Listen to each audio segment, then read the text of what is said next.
नया IBN 7 हौसला है। नमस्कार, आप देख रहे हैं IBN 7। हमारा खास बुलेटिन सारा देश 100 खबरें। आपके साथ मैं हूं तेजस्वी चंडोखने। नमस्कार और मैं हूं आपके साथ हिमानी नथानी। हम आपके लिए लेकर आए हैं एक ऐसा शो जिसमें होती है देश भर की 100 बड़ी खबरें। तो आइए शुरुआत करते हैं इस सफर की। केजरीवाल के खिलाफ एक और स्टिंग और आम आदमी पार्टी के कब्जे की लड़ाई के बीच आज दिल्ली में राष्ट्रीय परिषद की बैठक होनी है। सूत्रों की माने तो इस बैठक में योगेंद्र यादव और प्रशांत भूषण की छुट्टी पर फैसला हो सकता है।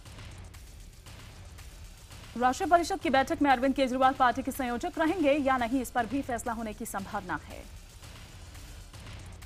IBN 7 को मिली एक्सक्लूसिव जानकारी के मुताबिक बैठक की अध्यक्षता करते हुए अरविंद केजरीवाल सदस्यों को योगेंद्र और प्रशांत की पार्टी विरोधी गतिविधियों की जानकारी देंगे। इस बैठक में मीडिया पर पूरी तरह से पाबंदी है। योगेंद्र प्रशांत की मांग थी कि राष्ट्रीय परिषद की इस बैठक का इंटरनेट पर सीधा प्रसारण हो, लेकिन पार्टी ने उनकी बात को अनसुना कर दिया। हालांकि IBN 7 को खास सूत्रों से मिली जानकारी के मुताबिक इस पूरी बैठक की वीडियोग्राफी कराई जाएगी। IBN 7 को मिली एक्सक्लूसिव जानकारी के मुताबिक इस बैठक में 2 प्रस्ताव लाए जाएंगे। इसमें पहले योगेंद्र यादव को राष्ट्रीय कार्यकारिणी से बाहर करने का और दूसरा पार्टी से बाहर करने का हो सकता है। IBN 7 को सूत्रों से मिली एक्सक्लूसिव जानकारी के मुताबिक अरविंद के संयोजक पद पर बने रहने या हटाने और प्रशांत योगेंद्र की छुट्टी पर वोटिंग से फैसला होगा। बैठक में सभी विधायक भी आएंगे, लेकिन उन्हें वोटिंग का अधिकार नहीं होगा। इस बैठक में देश भर से करीब 350 सदस्य भाग लेंगे। योगेंद्र प्रशांत गुट चाहता है कि बैठक में एडमिरल रामदास को बतौर अध्यक्ष या स्वतंत्र पर्यवेक्षक के तौर पर शामिल किया जाए, लेकिन IBN 7 को सूत्रों से मिली जानकारी के मुताबिक अरविंद गुट ने उनकी मौजूदगी से इनकार किया है। आम आदमी पार्टी की राष्ट्रीय परिषद की बैठक में योगेंद्र प्रशांत गुट के और सदस्यों पर भी गाज गिर सकती है। सूत्रों के मुताबिक पार्टी के वरिष्ठ नेता प्रोफेसर आनंद कुमार पर भी कार्रवाई हो सकती है। आम आदमी पार्टी के वरिष्ठ नेता संजय सिंह ने साफ कर दिया है कि अब योगेंद्र और प्रशांत भूषण से समझौते की कोई उम्मीद नहीं बची है। उधर योगेंद्र यादव और प्रशांत भूषण का कहना है कि उन्होंने ना तो इस्तीफा दिया और ना ही कभी संयोजक पद से अरविंद केजरीवाल का इस्तीफा मांगा। योगेंद्र यादव और प्रशांत भूषण ने प्रेस कॉन्फ्रेंस में केजरीवाल को तानाशाह बताया। उन्होंने आरोप लगाया कि केजरीवाल को स्वतंत्र राय रखने वाले लोग नहीं पसंद हैं। आम आदमी पार्टी की इस बैठक से पहले दिल्ली के मुख्यमंत्री अरविंद केजरीवाल का एक और कथित स्टिंग सामने आया। इसमें केजरीवाल योगेंद्र प्रशांत गुट के नेता आनंद कुमार और अजीत झा के खिलाफ अपशब्दों का इस्तेमाल कर रहे हैं। IBN 7 इस टेप की प्रामाणिकता की पुष्टि नहीं करता है। IBN 7 को बातचीत का ये टेप आम आदमी पार्टी के कार्यकर्ता उमेश सिंह ने दिया है। इस स्टिंग में दिल्ली के मुख्यमंत्री अरविंद केजरीवाल योगेंद्र प्रशांत गुट के नेताओं को ऐसी बातें बोल रहे हैं जिसे हम आपको सुना नहीं सकते।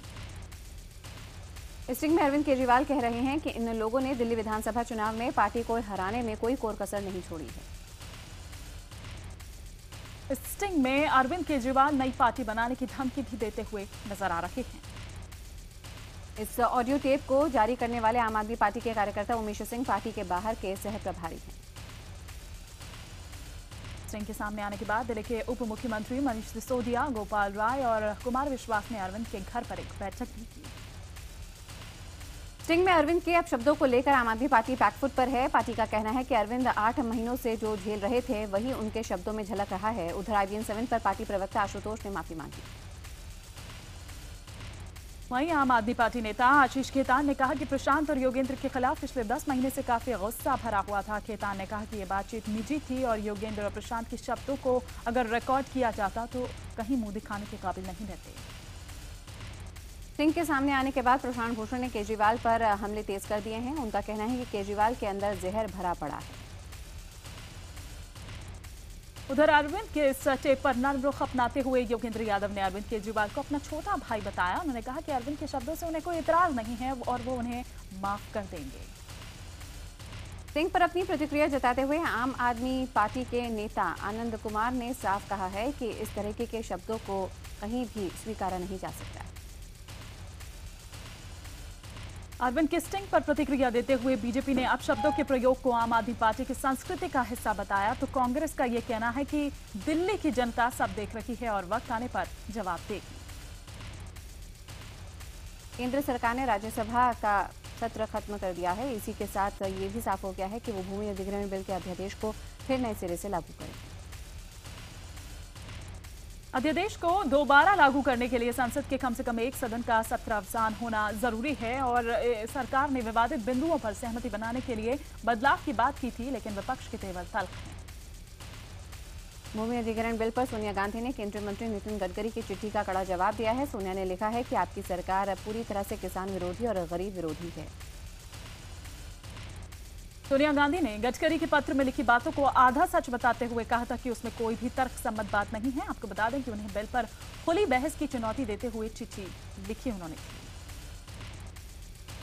जेपी सांसद चिराग पासवान ने इस बात पर खुशी जताई है कि भूमि अध्यादेश पर उनकी पार्टी के संशोधन स्वीकार किए गए हैं। किसानों को फौरन मुआवजा देने की मांग पर मध्य प्रदेश विधानसभा में जारी कांग्रेस का अनशन अब खत्म हो गया है। इससे पहले जब सुरक्षा बलों ने नेता प्रतिपक्ष को विधानसभा के अंदर जाने से रोका तो कांग्रेस विधायकों और सुरक्षा बलों के बीच झड़प हो गई थी। बता दें कि 4 दिन से कांग्रेस विधायक विधानसभा के अंदर और बाहर आंदोलन कर रहे थे। हरियाणा के मुख्यमंत्री मनोहर लाल ने प्रदेश में ओलों और बेमौसम बरसात के चलते खराब हुई फसल के लिए केंद्र से 500 करोड़ रुपए का आर्थिक पैकेज मांगा है। मुख्यमंत्री खट्टर ने केंद्रीय कृषि राज्य मंत्री संजीव बालियान के साथ बैठक में अपनी मांग रखी है। कांग्रेस अध्यक्षा सोनिया गांधी आज अपने संसदीय क्षेत्र रायबरेली जाएंगे। यहां वो बेमौसम बरसात से तबाह हुए इलाकों का दौरा करेंगे और किसानों से मुलाकात करेंगे। जम्मू कश्मीर में लगे सभी पावर प्रोजेक्ट सरकार के हवाले करने के मुद्दे पर कांग्रेस नेशनल कॉन्फ्रेंस विधायकों ने विधानसभा में जमकर हंगामा किया। नौबत यहां तक आ गई कि विधायक धक्का मुक्की और हाथापाई पर उतर आए। स्पीकर को मजबूरन कई विधायकों को बाहर निकालना पड़ा। विधानसभा को कई बार स्थगित भी करना पड़ा। गौरतलब है कि केंद्रीय ऊर्जा मंत्री पीयूष गोयल ने संसद में एक लिखित जवाब में कहा था कि एनएचपीसी के पावर प्रोजेक्ट को वित्तीय और कानूनी वजहों से जम्मू कश्मीर को नहीं सौंपा जा सकता है। गुजरात विधानसभा तोड़फोड़ मामले में सरकार कांग्रेसी विधायकों से नुकसान की भरपाई वसूलेगी। गुरुवार को 19 कांग्रेसी विधायकों के खिलाफ विधानसभा परिसर में तोड़फोड़ का मामला दर्ज हुआ। राष्ट्रपति प्रणब मुखर्जी ने खुद पूर्व प्रधानमंत्री अटल बिहारी वाजपेयी के घर जाकर उन्हें भारत रत्न से सम्मानित किया। ऐसा पहली बार हुआ है जब राष्ट्रपति ने खुद किसी के घर जाकर उन्हें भारत रत्न से सम्मानित किया हो। इस मौके पर प्रधानमंत्री नरेंद्र मोदी, लालकृष्ण आडवाणी और मुरली मनोहर जोशी समेत कई केंद्रीय मंत्री और बड़े नेता मौजूद रहे। अटल बिहारी वाजपेयी को भारत रत्न मिलने पर तमाम दलों के नेताओं ने उन्हें बधाई दी। प्रधानमंत्री नरेंद्र मोदी ने कहा कि अटल जी जीवन भर राष्ट्र के लिए जिए और मेरे जैसे कई कार्यकर्ता इस देश में ऐसे हैं जिनको उनके जीवन से प्रेरणा मिली है। जबकि कांग्रेस नेता दिग्विजय सिंह ने कहा है कि अटल जी मेरी पार्टी से संबंध नहीं रखते थे, लेकिन जवाहरलाल नेहरू और इंदिरा गांधी जैसे नेता भी उनका सम्मान करते थे। पश्चिम बंगाल की सीएम ममता बनर्जी ने वाजपेयी को महान राजनेता बताते हुए कहा कि वो इस सम्मान के हकदार हैं। मुंबई में 12 साल पहले हुए हिट एंड रन मामले में अभिनेता सलमान खान ने कोर्ट में अपने बयान दर्ज कराए। 3 घंटे तक दर्ज किए गए बयान पर जज ने सलमान से 419 सवाल पूछे।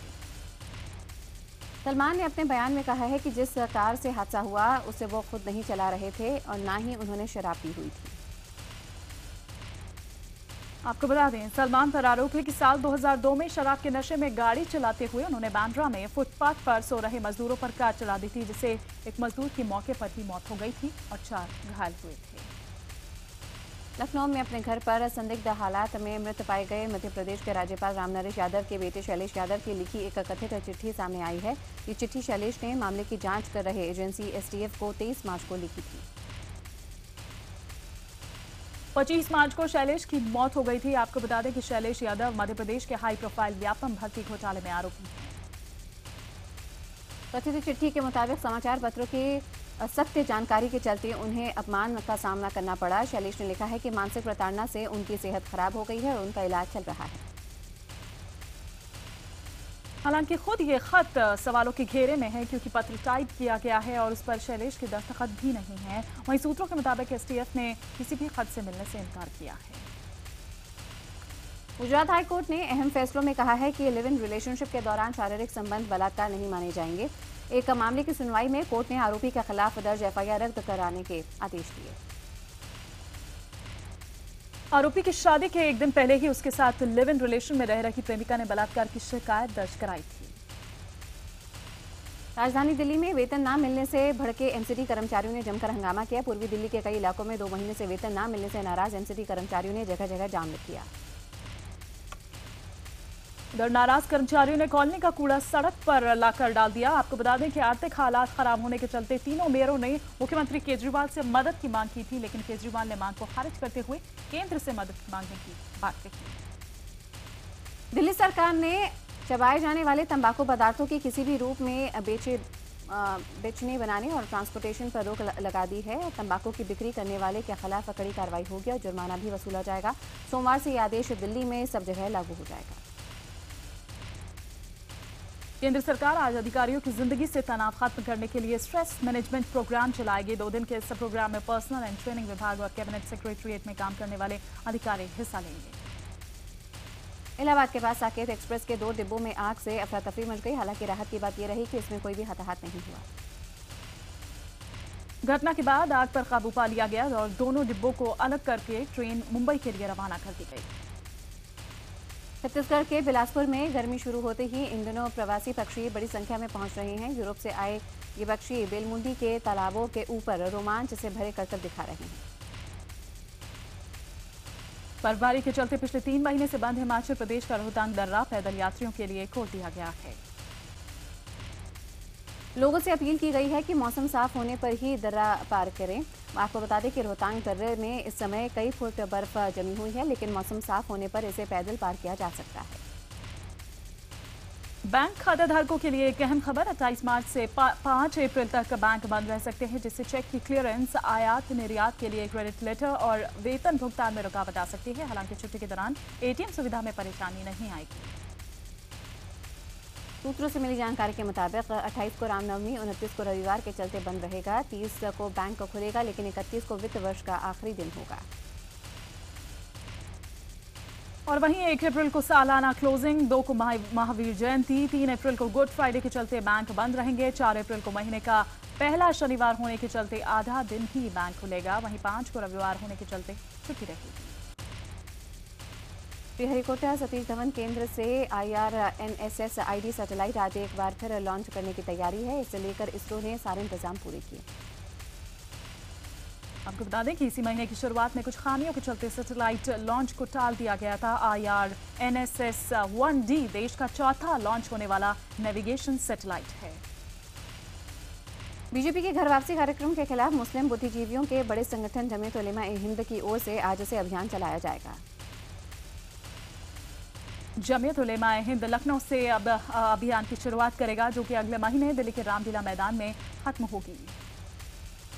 बिहार के पूर्व सीएम जीतनराम मांझी ने मुख्यमंत्री आवास खाली करने से इनकार कर दिया है। मांझी का कहना है कि तभी सीएम आवास को खाली करेंगे जब नीतीश कुमार पूर्व सीएम के लिए मिले बंगले को खाली करेंगे। यूपी बोर्ड परीक्षा के रिजल्ट का इंतजार कर रहे छात्रों का इंतजार लंबा हो सकता है। वित्त विहीन शिक्षक महासभा ने 2 सूत्रीय मांग के साथ यूपी बोर्ड परीक्षाओं की कॉपी जांचने का बहिष्कार किया है। करीब 3 लाख वित्त विहीन शिक्षकों के बहिष्कार के करीब 63 लाख परीक्षार्थियों के परिणाम टल सकते हैं। आपको बताते कि 235 मूल्यांकन केंद्रों पर 6 करोड़ से अधिक आंसर शीट्स जांची जानी है। उधर मध्य प्रदेश के मुरैना की कृषि मंडी में फसलों के उचित दाम नहीं मिलने पर गुस्साए किसानों ने मंडी के मेन गेट में ताला लगाकर जमकर हंगामा किया। किसानों का यह आरोप है कि मंडी प्रशासन और व्यापारी मिलकर किसानों को लूटने का काम कर रहे हैं। किसानों का आरोप है कि व्यापारी सरसों में नमी बताकर उसके दाम कम कर रहे हैं। वहीं मंडी सचिव इसे किसानों और व्यापारियों की मर्जी का मामला बताकर अपना पल्ला झाड़ रहे हैं। मामले की जानकारी होने पर मंडी प्रशासन और पुलिस मौके पर पहुंची। अधिकारियों ने किसानों को सही दाम दिलवाने के आश्वासन दिया। इसके बाद किसान फसल बेचने के लिए तैयार हो गए। यूपी के जौनपुर में क्षेत्र में विकास न होने का आरोप लगाते हुए सभासद आशुतोष गुप्ता ने पानी की टंकी पर चढ़कर विरोध प्रदर्शन किया। सभासद ने चेयरमैन पर मनमानी करने का आरोप लगाया। उत्तर प्रदेश के वृंदावन में नशे में धुत एक विदेशी महिला ने जमकर बवाल काटा। जब पुलिस वालों ने उसे रोकने की कोशिश की तो महिला ने उनके साथ भी बदसलूकी की। यूपी के गोरखपुर में सीएम अखिलेश के कार्यक्रम के लिए चंदे के नाम पर जबरन पैसा वसूलने और मारपीट का मामला सामने आया। रोडवेज के RM ने एक छात्र नेता पर यह आरोप लगाया। छात्रों की हरकत से गुस्साए रोडवेज कर्मियों ने बसों को रोड पर खड़ा करके 3 घंटे तक जाम को लगाए रखा। अधिकारियों ने कार्रवाई का आश्वासन देकर जाम खुलवाया। जालौन में दिनेश नाम के एक सफाई कर्मी ने सफाई करने का आसान तरीका खोजा है। दिनेश ने अनूठे ढंग से यहाँ पे 7 झाड़ुओं को एक साथ मोटरसाइकिल पर बांधकर सफाई करने का ये तरीका अपनाया। दिनेश ने इस दौरान अपने नए प्रयोग का एक डेमो भी दिखाया। दिनेश ने ये बताया कि इसे मात्र 600 रुपए की लागत से बनाया गया है। दिल्ली एयरपोर्ट पर एक इमिग्रेशन अफसर का एक महिला के साथ बदसलूकी करने का मामला सामने आया है। महिला का आरोप है कि पूछताछ के नाम पर इमिग्रेशन अफसर ने उससे अश्लील सवाल पूछे। मामला सामने आने के बाद गृह मंत्रालय ने इमिग्रेशन विभाग से जवाब तलब किया। इसके साथ ही पीड़िता को आरोपी इमिग्रेशन अफसर के खिलाफ FIR दर्ज कराने के लिए भी कहा गया। मेरठ में बदमाशों को लूटपाट की कोशिश महंगी पड़ी। आरोप है कि मेरठ के सरधना इलाके में बदमाशों ने किसानों को लूटने की कोशिश की, लेकिन फिर किसी काम के लिए तेजाब लेकर जा रहे किसानों ने इसे बदमाशों पर फेंक दिया। तेजाब से एक बदमाश बुरी तरह से झुलस गया। हालांकि बाकी मौके से फरार हो गए। किसानों ने बदमाश को पुलिस के हवाले कर दिया। बदमाश का फिलहाल अस्पताल में इलाज चल रहा है। झांसी में हत्यारों ने एक युवक की हत्या कर उसका शव पेड़ से लटका दिया। मृतक मनोज के घर वालों के मुताबिक दबंगों ने चबूतरे के विवाद में उसकी पिटाई की और फिर अगवा कर हत्या की। आरोप है कि पुलिस ने इस मामले में दबंगों का पक्ष लेते हुए अगवा मनोज को ढूंढने की कोशिश ही नहीं की। अब पुलिस ने 5 आरोपियों के खिलाफ केस दर्ज कर लिया है। बुलंदशहर में हुए सनसनीखेज खुलासे में पुलिस ने 2 बेटों को पिता का कातिल बताया। बेटों पर आरोप है कि उन्होंने 1 लाख रुपए सुपारी देकर अपने पिता का कत्ल करवा दिया। आरोप है कि बेटों की नजर पिता की नौकरी और हत्या के बाद मिलने वाले सरकारी फंड पर थी। पुलिस ने एक बेटे को गिरफ्तार कर लिया है। नाबालिग के साथ यौन दुराचार के आरोप में फंसे आसाराम की मुश्किलें कम होने का नाम नहीं ले रही। बावजूद इसके आसाराम अपना दर्द छुपाते हुए मीडिया के सामने शायरी करते हुए नजर आए। जीजी कोर्ट में सुनवाई के दौरान जब उसकी अंतरिम जमानत को लेकर सवाल किया गया तो आसाराम ने कहा कि आज नहीं तो कल तो उसे जमानत मिल ही जाएगी। ये बोगस मामला है, डर काहे का। इस मामले में गवाह सब इंस्पेक्टर बाबू सिंह के बयान दर्ज किए गए हैं। अब इस मामले में 30 मार्च को अगली सुनवाई होगी। वहीं अंतरिम जमानत आवेदन पर बहस नहीं हुई। लखनऊ में एक छात्रा ने फांसी लगाकर आत्महत्या कर ली। बताया जा रहा है कि रजिया 3 साल से लगातार कंपार्टमेंट की CPMT की परीक्षा में असफल हो रही थी, जिसके चलते उसने ये कदम उठाया। रायबरेली के महाराजगंज में 5वीं में पढ़ने वाली बच्ची के साथ 2 नाबालिग छात्रों का बलात्कार करने का मामला सामने आया है। पीड़ित बच्ची के घर वालों ने पुलिस में शिकायत दर्ज करवाई है। ऑस्ट्रेलिया से क्रिकेटर विराट कोहली भी वापस लौट कर आए हैं। वापसी में उनके साथ अभिनेत्री अनुष्का शर्मा भी थी। दोनों रात को मुंबई एयरपोर्ट पहुंचे। विराट की दोस्त अनुष्का सेमीफाइनल देखने के लिए सिडनी गई। क्रिकेट वर्ल्ड कप से बाहर हो चुकी टीम इंडिया के खिलाड़ियों का वतन लौटने का सिलसिला शुरू हो चुका है। रोहित शर्मा, रविंद्र जडेजा, अक्षर पटेल और अजिंक्य रहाणे देर रात मुंबई एयरपोर्ट पहुंचे।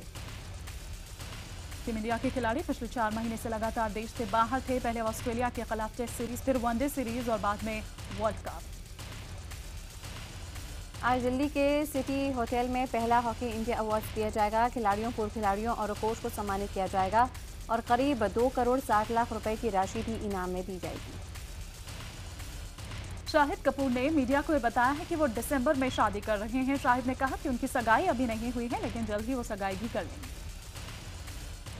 नवाजुद्दीन अपनी फिल्म हरामखोर का वर्ल्ड प्रीमियर नहीं अटेंड कर पाएंगे। सूत्रों के मुताबिक नवाजुद्दीन अपनी फिल्म बजरंगी भाईजान और रईस की शूटिंग में बहुत व्यस्त हैं। खबर है कि नच बलिए सीजन 7 के लिए प्रोड्यूसर एकता कपूर ने विद्या बालन को अप्रोच किया है। खबर है कि ऐश्वर्या राय बच्चन पहले शो को जज बनने से इनकार कर चुकी हैं।